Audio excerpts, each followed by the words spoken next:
Vous êtes, mesdames et messieurs, sur NCA, la nouvelle chaîne africaine. 4 décembre 2025. Le président rwandais Paul Kagame entérine avec son homologue congolais Félix Tshisekedi un accord de paix signé 6 mois plus tôt.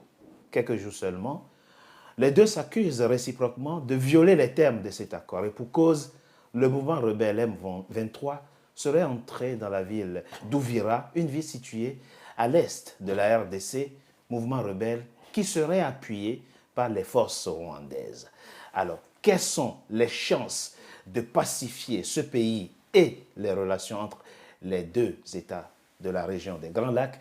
Je reçois pour en parler Richard Gisagara. Il est avocat en France et au barreau de Kigali. Il est notre invité. Maître Richard Gisagara, bienvenue et merci d'avoir accepté notre invitation. Bonjour M. Togbe, merci pour votre invitation. Maître Richard Gisagara, je l'ai dit, votre pays, le Rwanda, a signé le 4 décembre dernier un accord de paix avec votre voisin, la RDC. Dans une émission précédente, vous m'indiquiez que votre pays, le Rwanda, n'est pas en guerre avec la RDC. Mais signe-t-on un accord de paix avec quelqu'un avec qui on n'est pas en guerre?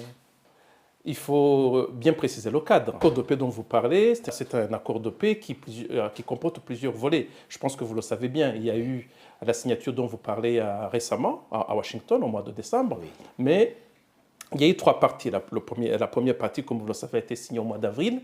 Il s'agissait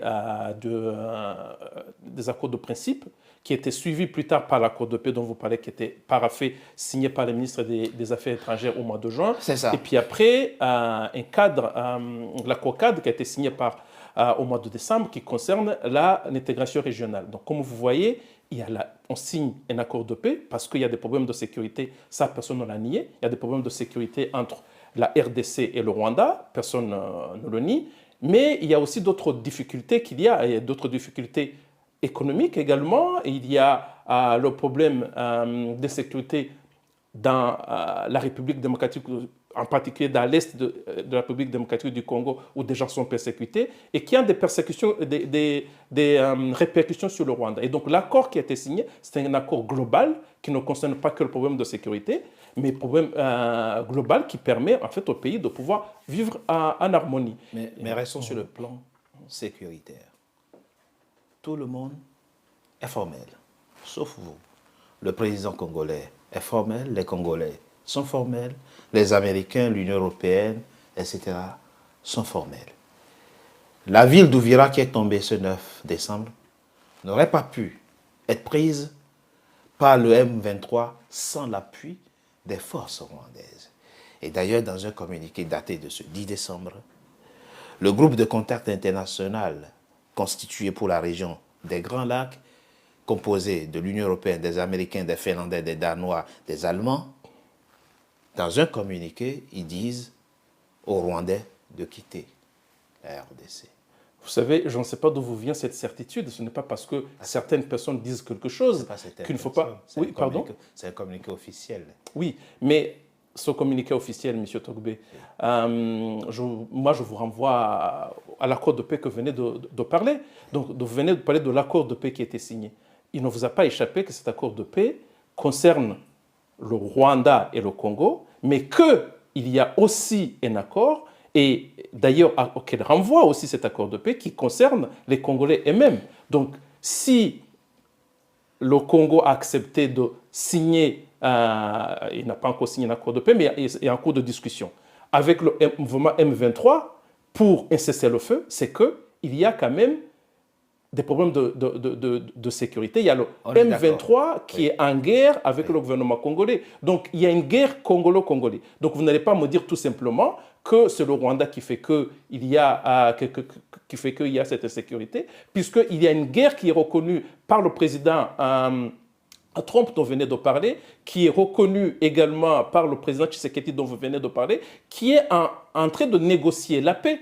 Donc, cette paix n'a pas été signée entre le gouvernement congolais et une partie de ses citoyens, qui sont pour la plupart des citoyens qui parlent la langue kinyarwanda, mais pas que. Il y a c'est un mouvement qui est composé par plusieurs personnes qui sont la plupart à l'est de la République démocratique du Congo, qui attendent un accord de paix.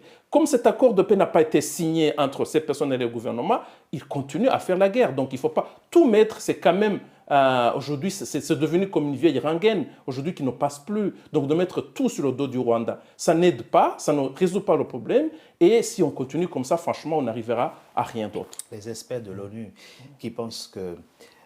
enfin, par exemple, qui documentent et indiquent que votre pays, le Rwanda, aurait 6 000 à 7 000 hommes en RDC sont dans la fabulation. Il y a des personnes qui sont de mauvaise foi, qui gagnent à ce que le Rwanda soit désigné comme bouc émissaire de ce qui se passe dans l'Est de la République du Congo, parce qu'il y a beaucoup de personnes qui profitent de cette situation-là. Mais il y a aussi d'autres personnes qui sont de bonne foi, mais qui sont induites en erreur par la communication de la République démocratique du Congo. Et voilà, moi, vous me dites qu'il y a la certitude, puisque les pays occidentaux et les Américains ont déclaré une chose, mais moi, je vous renvoie aussi à l'Union africaine, parce que l'Union africaine reconnaît qu'il y a des problèmes internes à la République démocratique du Congo. Donc ce n'est pas parce que des organisations qui dépendent de l'Occident disent une chose qu'il faut le prendre pour parole d'évangile. Non, les Américains qui ont aidé à signer l'accord du 4 décembre demandent aux Rwandais plutôt de quitter la RDC. Donc c'est récent. Non, j'ai vu, en tout cas dans le communiqué que j'ai vu, ils appellent, en tout cas, à mon sens, ils ont cédé tout simplement à la communication de la République démocratique du Congo. Ah, ils ont cédé à la communication. Mais tout le monde, mais M. Togbe, il faut regarder les journalistes qui sont sur place. Est-ce que vous a-t-on montré, c'est pas moi, un soldat rwandais qui serait mort? Ça, non. Vous a-t-on montré un soldat rwandais qui aurait été pris, qui aurait été fait prisonnier? Mais en fait, on voit tout ce qui se passe. Qui c'est qui dirige les opérations? C'est le général Biamungu. Le général Biamungu, il n'est pas rwandais. Toutes ces personnes-là, ce ne sont pas des Rwandais. Ce ne sont pas des Rwandais. Donc, c'est trop facile de faire du Rwanda le bouc émissaire de ce qui se passe. Pourtant, on était prêts, on était arrivé presque à une solution. Il y a un accord de paix qui a été signé. Il y a la déclaration de principe qui a engagé les deux pays, le Rwanda et le Congo, à soutenir la négociation entre le M23 et la République démocratique du Congo, mais en tout cas, le gouvernement de Tshisekedi a refusé d'aller au-delà de deux protocoles qui étaient signés. Et donc, il ne faut pas s'étonner qu'il y ait une reprise de la guerre actuellement. Maître Gisagara, vous êtes avocat et donc rompu à la réflexion. Si on raisonne de façon basique, si le M23 n'est composé que de Congolais qui se battent de façon autonome, où trouvent-ils les armes et cette puissance militaire qui leur permettent de défier à la fois les FARC, l'armée nationale, les Burundais qui sont 16 000 hommes aujourd'hui et en RDC, je ne parle même pas des Sud-Africains et autres. Si ce sont des Congolais, alimentés que par des munitions congolais, comment font-ils pour avoir cette puissance militaire? Vous savez, M. Togbe, je pense que je suis rwandais, donc je devrais être flatté par le fait de dire que tout ce qui est excellent, si c'est excellent, c'est qu'il y a le Rwanda derrière. Mais j'aimerais bien que ce soit la réalité. Ah, moi, vous voyez, j'aimerais bien que ce soit la réalité. J'aimerais bien que ce soit la réalité. Oui. Mais il y a des gens qui peuvent être excellents sans qu'ils aient derrière eux de Rwandais. Vous savez, ce n'est pas la première fois qu'une rébellion bat une armée soutenue par qui a de l'argent et qui est soutenue par d'autres pays. Vous savez, en 90, au Rwanda, qu'est-ce qui s'est passé? Il y a ce qui était des rebelles à l'époque, le mouvement, le Front patriotique rwandais qui a battu le gouvernement du Rwanda au bout de 4 ans. Et donc, il ne faut pas s'étonner, ce n'est pas une première dans l'histoire. Il y a des rébellions qui arrivent quand même à être meilleurs parce qu'ils ont des causes pour lesquelles ils se battent et qui arrivent quand même à défaire des armées qui sont bien équipées, qui sont plus nombreux qu'eux.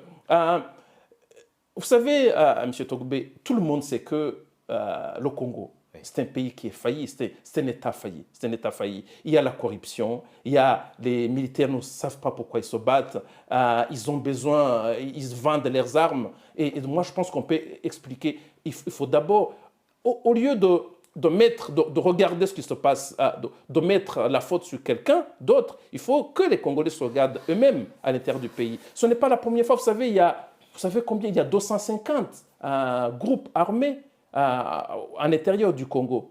Vous voyez? Et donc, il y a un de ces groupes armés qui est meilleur que les autres, mais il n'est pas le seul. Donc, ce n'est pas la première fois. Le Congo a toujours vécu des situations, malheureusement, qui sont comme ça et qui ont des percussions sur le Rwanda. Donc, ce n'est pas parce que le gouvernement est en train de perdre qu'il y a forcément l'armée rwandaise derrière.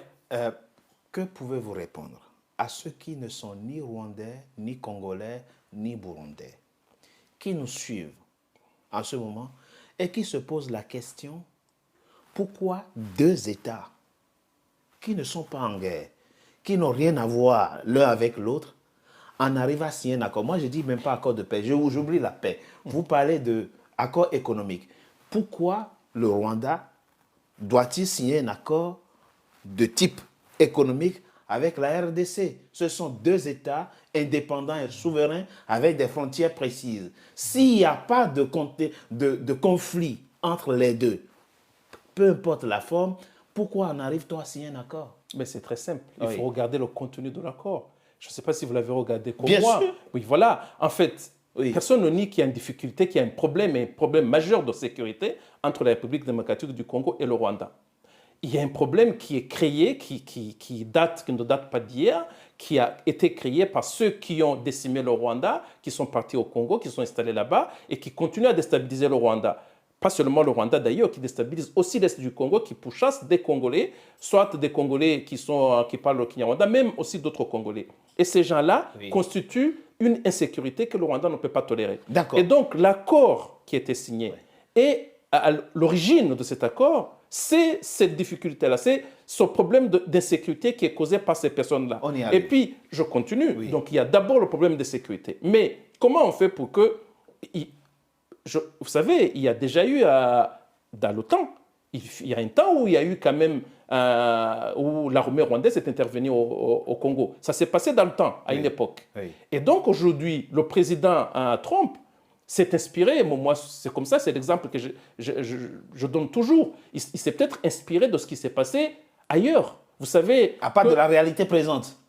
Pardon? Pas de la réalité présente. Comment? Si, il s'est inspiré, justement, Okay. pour résoudre le problème qui s'oppose à l'échelle internationale. On peut peut-être s'inspirer de ce qui a donné des résultats positifs ailleurs. Oui. Vous savez qu'en Europe, il y a eu une guerre, Deuxième Guerre mondiale. L'accord de Paris en 1951. Comment est-ce que les pays européens, là, principalement la France et l'Allemagne, ont fait pour éviter qu'il y ait d'autres guerres plus tard? Ils ont signé des accords, le traité de Paris de 1951, qui a donné lieu à l'économie, l'Union européenne du charbon et de l'acier. C'est une sorte d'intégration régionale qui a permis de tenir... Après le procès de Nuremberg, ça c'est après la paix, ça c'est après la guerre. Le but, c'est pour le exactement. but. Oui. Le but, c'était quoi le but? C'était de prévenir, c'est indiqué noir sur blanc dans le préambule. Le but, c'était d'éviter qu'il y ait une guerre, qu'il y ait d'autres guerres entre ces pays. Voilà, parce que vous savez, l'argent, c'est le nerf de la guerre. Et donc, il s'est passé, et on s'est inspiré, je ne vois pas pourquoi les gens s'étonnent qu'il y ait ce cadre d'intégration régionale entre le Congo et le Rwanda, comme il y en a eu dans d'autres pays. Ce qui étonne, c'est que vous n'arrivez pas à assumer votre présence militaire en RDC. Mais, M. Togbé, tout à l'heure, je vous ai renvoyé à la lettre même des accords de paix. Oui. Dans le protocole qui a été signé sur l'accord de paix lui-même, qui a été signé au mois de juin, nulle part il n'est indiqué qu'il y a des troupes rwandaises au Congo. Alors, si ce n'est pas vrai, pourquoi le président Tshisekedi l'a signé? C'est indiqué que le Rwanda a des mesures défensives. Donc, le Rwanda s'est engagé à lever des mesures défensives quand il n'y aura plus la menace de FDLR. Donc, quand vous venez aujourd'hui, quand les gens viennent aujourd'hui me parler du retrait des troupes rwandaises, alors que le président Tshisekedi lui-même n'a pas signé ça, je ne sais pas d'où vous tenez ça. Le Rwanda a des mesures défensives. C'est quoi les mesures défensives? Je ne suis pas militaire. Je sais que des mesures défensives peuvent, à mon sens, en tant que civil, je suis juste un simple civil, à mon sens, les mesures défensives, c'est des mesures qui permettent à ce qu'on ne soit pas attaqué. Et ils sont le long de la frontière du Rwanda. Il n'y a pas de troupes rwandaises, en tout cas dans l'accord de paix. Quand je lis la lettre même de l'accord de paix, nulle part il est indiqué qu'il y a des troupes rwandaises à l'intérieur du Congo. Et c'est le président Tshisekedi qui a signé ça, et le président Trump qui a quand même des services de renseignement qui lui permettent de savoir à peu près tout ce qui se passe dans le monde. Et la réalité sur le terrain, selon vous également, exclut toute présence militaire rwandaise en RDC. C'est ce que moi, je me base à ce que je vois. Je me base à ce que vous m'avez parlé des accords. Oui. Dans ce que je lis dans les accords, il n'y a pas de troupes rwandais dans ce pays-là. Si le M23 a pris Uvira ce 9 décembre, c'est par ses propres forces, de façon autonome, sans aucun appui. J'étais pas là, mais à mon sens, en tout cas d'après ce que je vois, d'après les déclarations que je vois, les vidéos, moi j'ai vu que des Congolais, il y en a certes qui parlent le Kinyarwanda, oui, parce que c'est des gens qui sont originaires, oui, voilà, des régions où ils parlent par naissance le Kinyarwanda, mais c'est pas des Rwandais. C'est pas parce qu'ils sont bons qu'ils sont Rwandais, hein, vous savez. Les deux chefs d'État s'accusent mutuellement, en tout cas, de violer l'accord. On a vu à la signature de l'accord ce 4 décembre, même pas d'accolade, pas de poignée de main, rien du tout, même pas un sourire échangé. On est loin de la paix finalement. Vous savez, on a vu ce qu'on a vu. Hein. À mon sens, le plus important, c'est ce qui a été signé dans le document. Donc, les deux chefs d'État sont déjà majeurs et vaccinés. Ils sont allés là-bas par eux-mêmes. Ils ont signé des accords. Maintenant, il reste à les appliquer. Je pense qu'à se baser sur l'interprétation des vidéos qu'on a vues, à mon sens, ce n'est pas la meilleure chose à faire. Il faut regarder. On ne sait pas ce qui s'est passé dans les coulisses. En tout cas, il y a les accords. Tous les deux présidents ont mis leur signature sur les accords. Donc, le moment, pour moi, ils étaient tous volontaires. Il reste maintenant à les appliquer. Mais malheureusement, d'après ce que je vois, d'après le communiqué que j'ai vu des autorités rwandaises, il semblerait que Kinshasa n'a jamais eu l'intention de le faire, puisque ça fait quelque temps que les autorités rwandaises ont dénoncé la violation de l'accord de cessez-le-feu, notamment par l'attaque des drones et des avions de l'aviation congolaise qui attaquent soit des populations civiles, notamment les Banyamulenge, dans les territoires de Minembwe, qui est isolé depuis plus de 7 ans, et aussi les attaques de drones également qui font des civils, et ceci en violation de l'accord qui devrait normalement intervenir entre le M23 et la République démocratique du Congo. Et donc, le Rwanda a dénoncé ça depuis bien longtemps. Il n'y a pas eu de réaction de la communauté internationale. Et je m'étonne aujourd'hui de voir que ce groupe de contact dont vous me parlez, oui, aujourd'hui sont contents de parler du Rwanda sans parler de ces violations répétées, en tout cas de l'esprit de l'accord, de l'esprit de la lettre de l'accord qui a été signé avant par le gouvernement congolais qui a été dénoncé par le dénoncé par le gouvernement rwandais. Dernier point pour finir cette émission. Richard Gissa Gaba, que répondez-vous à ceux qui disent que la situation chaotique actuelle est plus profitable au Rwanda que si on résout? Je leur dis qu'ils n'ont rien compris, ces gens qui disent ça. Vous savez, le Rwanda, c'est un pays qui a investi beaucoup, notamment en ce qui concerne le tourisme. Pour avoir du tourisme, il faut avoir la sécurité. Vous voyez, il y a l'insécurité dans l'est de la République du Congo se répercute fortement sur l'économie rwandaise. Donc le Rwanda est le premier pays qui est perdant s'il y a une insécurité dans l'est de la République démocratique du Congo. Ce n'est pas Kinshasa. Vous savez, Kinshasa est aussi loin de Goma que Moscou est de Paris. Vous voyez? Et donc, l'insécurité affecte beaucoup plus le Rwanda qu'il affecte le Congo. Et voilà. Et les gens qui disent que le Rwanda profite de ce chaos-là, c'est des gens soit qui sont de mauvaise foi, soit qui n'ont rien compris à la situation. Richard Gisagara, je rappelle que vous êtes avocat en français au barreau de Kigali. Un grand soutien êtes-vous du président rwandais Paul Kagame. Merci d'avoir été notre invité. Je vous remercie pour votre invitation. Je suis rwandais, je soutiens effectivement les autorités que les Rwandais ont démocratiquement élues. Et voilà. Donc je vous remercie pour votre invitation. Mesdames et messieurs, c'était notre invité. Merci d'avoir été nombreux en notre compagnie. Restez fidèles à nos programmes. À très bientôt pour un nouveau numéro de notre invité.